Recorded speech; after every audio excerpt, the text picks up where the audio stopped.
இயேசுவின் அன்பு. கிறிஸ்து இயேசுவின் நாமத்தினாலே உங்களுக்கு அன்பின் வாழ்த்துக்கள்.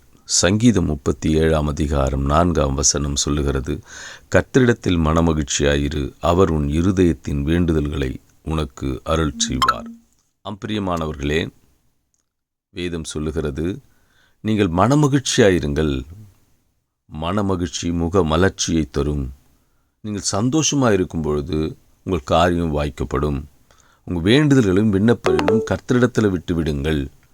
அவர் சொல்கிறார், கர்த்தரிடத்தில் மனமகிழ்ச்சியாயிருங்க. அவர் உன் இருதயத்தின் நீ என்ன நினச்சிட்ருக்க, உனக்கு என்ன தேவை என்பதை கர்த்தர் அறிந்திருக்கிறார். அவர் எல்லாவற்றையும் உனக்கு கொடுத்து, அவர் கர்த்தருக்கு சித்தமானது அவர் கையாலே உனக்கு வாய்க்கும். இந்த உலகத்தில் நாம் எதையுமே கொண்டு வரவில்லை, திரும்ப போகும்போது எதையும் கொண்டு போவதும் இல்லை. எல்லாவற்றையும் இங்கு கர்த்தர் கொடுத்தார்.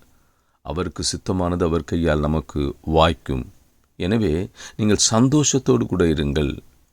நீங்கள் சந்தோஷத்தோடு கூட காரியத்தை கர்த்தரிடத்தில் விட்டு விடுங்கள். அவர் உங்கள் காரியத்தை வாய்க்க பண்ணுவார். கர்த்தருக்கு சித்தமானது அவர் உனக்கு கொடுக்க வல்லவராயிருக்கிறார். எனவே வீண் கவலைகளோடும் வருத்தங்களோடும் நாம் சுற்றி திரிந்து வாழ்க்கையை வீணாய் கழிக்காதபடிக்கு, வருத்தத்தோடு கழிக்காதபடிக்கு நீ கர்த்தரிடத்திலே உன் காரியங்களை விட்டுவிடி. நீ கர்த்தருக்கு பிரியமாய் இருக்கிறபடியினால் இங்கே எல்லாமே கர்த்தரால் ஆகும். அவருக்கு சித்தமானது அவர் கையாலே உனக்கு வாய்க்கும். அவர் ஏற்ற காலத்திலே உனக்கு கொடுத்து உன் தலையை உயர்த்துவார். ஆமென்.